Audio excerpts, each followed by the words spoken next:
தமிழ் உறவுகளுக்கு வணக்கம். நான் உங்கள் அன்பு தம்பி மசேஷ் ஸ்டாலின் பாரதி. இன்னைக்கு நம்மளோட நாம் தமிழர் கட்சியினுடைய மாநில கொள்கை பரப்பு செயலாளர் ஐயா திரு வெற்றி தமிழ் நம்மோடு இருந்திருக்கிறாரு. அவர்கள்கிட்ட நம்ம நிறைய விடயங்களை கேட்டு தெரிஞ்சுக்கோம். ஐயா வணக்கம். வணக்கம் ஐயா. நேத்து சுதந்திர நாள்ல ஐயா விடுதலை நாள்ல ஐயா விஜய் அவர்கள் கொடியேற்றினதுக்கு அம்மையா திரிஷா அவர்கள் முன்னாடி வரிசையில உட்காந்துருக்கு ஒரு விடயத்தை பேசிக்கிறாங்க.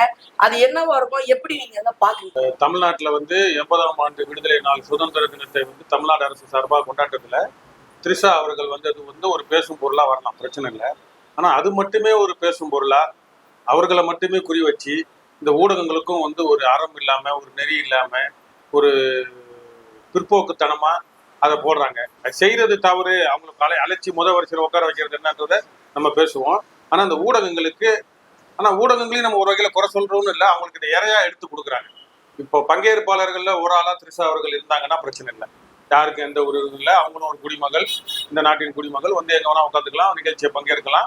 அவங்களுக்கு ஏதாவது விருது கொடுத்துருந்தாங்கன்னா கூட பிரச்சனை இல்லை. சினிமாவில் நல்ல சிறந்த நடிகர் விருது, இல்லை என்ன கலைமாமணி விருது, ஏதோ ஒரு விருது கொடுத்துருந்தாங்கன்னா கூட அவங்க அந்த வரிசையில் உட்காந்துருக்காங்க, நடிகர்கள் வரிசையில் உட்காந்துருந்தாங்கன்னா பிரச்சனை இல்லை.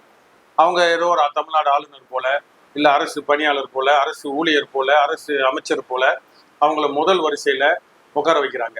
அப்பதான் அது ஒரு பேசும் பொருளா மாறுது, ஒரு கேள்வியா மாறுது.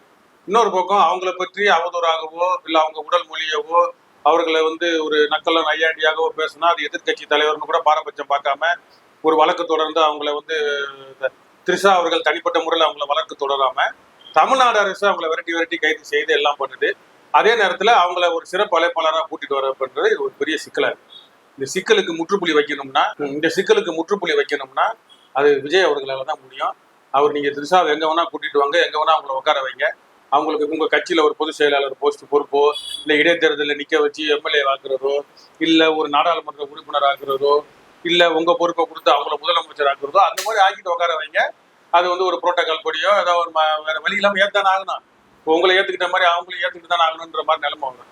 எதுவுமே இல்லாம பண்ணீங்கன்னா அது உங்களோட இது ஒரு கேலி கூத்தாதான் போய் முடியும். ஐயா ஒண்ணும் இல்ல, சமீபமா ஐயா மரியவில்சன் அவர்கள் தமிழ்நாடு சட்டமன்றத்துக்குள்ள நான் பைபிள் படிச்சதுனால எனக்கு அன்பு மொழியும் அறிவு மொழியும் கற்றுக் கொடுத்தது, இது எவ்வளவுதான் நிறைய பேர் தமிழ் படிச்சாலும் தெரியாது என்கிற வகையில அவர் சொல்லியிருந்தாரு, பேசியிருக்கிறாரு. அதே போல சம்பந்தமே இல்லாம மொழி பெரியதா மதம் பெரியதா என்ற சர்ச்சையை தேவையே இல்லாம அப்படி ஒரு பேச்சு ஐயா மரியவில்சன் அவர்கள் உண்டாக்கி இருக்கிறாரு. இதை உங்க கோணத்துல எப்படி பாக்குறீங்க? இது தேவையான பேச்சு தானா சட்டமன்றத்துக்குள்ள என்பது உங்களுடைய கருத்து? மரியவில்சன் அவர்கள் ஏதோ ஒரு வகையில அவருக்கு கொடுத்துக்கிறத எழுதுறத பார்த்து படிக்கிறப்ப எழுத்து பிழையோட இல்ல தவறுதலா கணக்கு வழக்கு சரியில்லாம தமிழ் படிக்க தெரியாம பேசினாலும் ஆர்வத்துல வாயை விட்டு பேசிடுறாரு, இப்போ பேப்பர் இல்லாம பேசிடுறாரு. மற்றவங்க எல்லாம் பேப்பரை பார்த்து படிக்கிறப்பையும் சிக்கல். அவங்க கட்சியில இருக்க எல்லாருமே அப்படிப்பட்டவங்க தான் ஜெயிச்சு வந்திருக்கிறாங்க. அது வாக்களிச்ச மக்கள் தான் யோசிக்கணும். இவர் பேசுறாரு, முதலமைச்சர் பேசல, அதுதான் வேறுபாடு. ரெண்டு பேருக்கும் ஒன்றும் பெரிய இதெல்லாம் கிடையாது.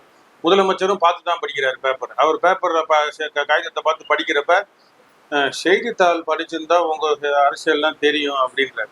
உதயநிதி மூஞ்ச பார்த்து செய்தித்தாள் படிச்சிருந்தீங்கன்னா உங்களுக்கு எல்லா செய்திகளும் தெரிய வந்திருக்கும் இப்படின்னு மூஞ்ச பார்த்து கை நீட்டி சொன்னாலா அதுதான் ஒரு ஆளுமைக்கான அடையாளம்.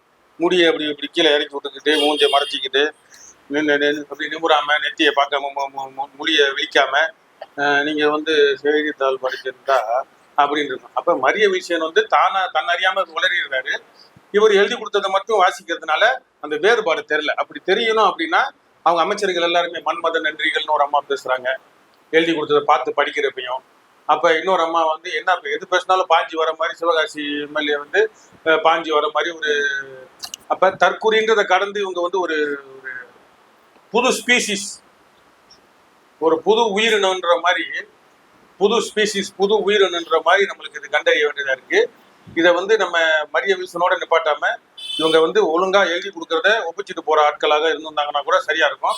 இல்லைன்னா எப்படி சமாளிக்கணும்ன்றதை பார்க்கணும். ராஜ்மோகன் ஒரு பட்டிமன்ற பேச்சாளர்ன்றனால அவர் கொஞ்சம் அப்படியே ஒரு செந்தமிழ்ல பேசுற மாதிரி சீனை கட்டிட்டு, அதுவும் உத்து பார்த்தோம்னா இதேதான். உத்து நம்ம ஆராய்ச்சி பார்த்தோம்னா எதுலையுமே ஒரு அர்த்தம் இருக்காது, ஒன்றும் இருக்காது. எங்கள் தளபதியின் கடைக்கண் பார்வைக்கு காத்து கொண்டிருக்கிறார்கள். எதுக்கு மன்மத நன்றிகள் சொல்றதுக்கா இல்ல வேற ஏதாவது சொல்றதுக்கா? அப்ப அவங்களுக்குலாம் எவனுக்கும் பேச தெரியல. தளபதியை கடைக்கன் பார்வைதான் பார்க்க சொல்லுங்களேன். அப்போ இது போன்று மதமா சாதியான்றதுலாம் இது என்னன்னா எப்படி திராவிடம் இப்ப ஆதி மனிதர்களா நம்ம இருக்கிறப்ப ஒரு நிர்வாணமா, ஒரு வேட்டையாடு சமுதாயமா, அதுக்கப்புறம் வந்து குடும்ப சமுதாயமா மாறி ஒருவனுக்கு ஒருத்தி என்ற கட்டமைப்பு, அனைவரும் உடை அணியணும், செடி கொடி அணியறதை கடந்து துணி உடை அணிஞ்சு ஒரு நாகரிகம் அடைஞ்சு மனிதன் பக்குவம் அடைஞ்சு வந்தான். இது இந்த திராவிடம்ன்ற போர்வையில, ஒரு கருத்தியல்ன்ற போர்வையில, ஒரு ரவுடிசன்ற மாதிரி ஒரு ஈவ ராமசாமியை வச்சு இவங்க நம்மளை ஒண்ணு இல்லாம ஆக்கி நம்மளை திரும்ப நிர்வாண நிலைக்கு கொண்டு வந்ததோட அடையாளம். திரும்ப நம்மளை நிர்வாண நிலைக்கு கொண்டு வந்ததோட அடையாளம் தான் இந்த இவரோட பேச்சு. மதத்தை நாங்க வந்து பைபிள் படிச்சிருக்கேன். பைபிள் தமிழ்ல தானே படிச்ச, இல்ல தெலுங்குல படிச்சியா? உன் தாய்மொழி என்னன்னு இப்ப கேள்விக்குறியா இருக்க, கருணாநிதி சந்தேகப்படுற மாதிரி.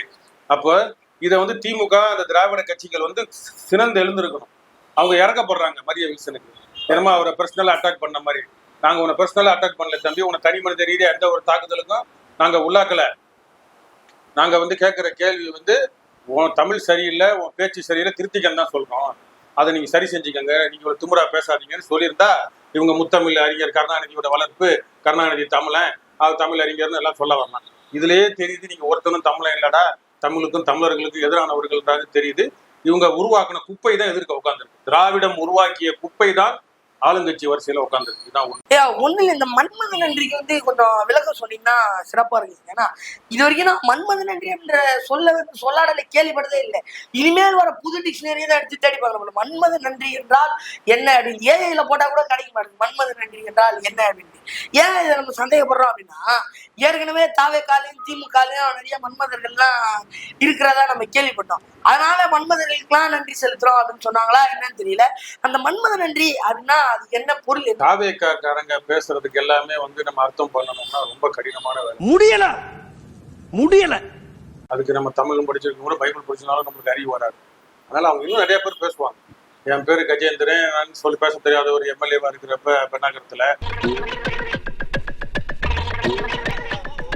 அப்புறம் நிறைய பேர் இப்ப சிவகாசி எம்எல்ஏ ஏற்கனவே சொல்லிட்டு அமைச்சர் கேனத்தனமா போயிட்டு போல காரியங்களை பண்ணிட்டு இருந்தாங்க. இப்ப யாரோ மூக்கனாங்கரை கட்டியிருக்காங்க போல, சேலை போட்டுட்டு நீ அங்கங்க ஓடிக்கிறேன்னு சொன்னா சுடிதார் மாட்டிட்டு சட்டமன்றத்தில் உட்காந்துட்டு ஒழுங்கு பிள்ளையா உட்காந்துருக்காங்க, கேட்கிற கேள்விக்கு பாயிறாங்க. அது போல அவங்க ஆட்கள் பேசுறதுக்குலாம் நம்ம வந்து அகராதி போட்டோ இந்த டிக்ஷனரி சொன்ன மாதிரி டிக்ஷனரி போட்டுட்டு இருந்தோம்னா நம்ம தேவையில்லாத வேலை. இதை வந்து நம்ம மக்களுக்கு, விசிலடித்தவர்களுக்கு, வாக்களித்தவர்களுக்கு, மாற்றம் வரணும், நாங்க மாற்றத்துக்கு வாக்களிக்கிறோம்னு நினைச்சவங்களுக்கு, பேரம் பேட்டி சொல்லி வாக்களிச்சோம் பெருமை நினைச்சிட்டு இருக்கிறவங்களுக்கு இதை நம்ம சொல்லி காட்டணும். நீங்க யாருக்கு வாக்களிச்சிருக்கிறீங்க, ஏன் வாக்களிச்சீங்க, எதனால வாக்களிச்சீங்கன்றதை நம்ம சொல்லி காட்டினா போதுமானது.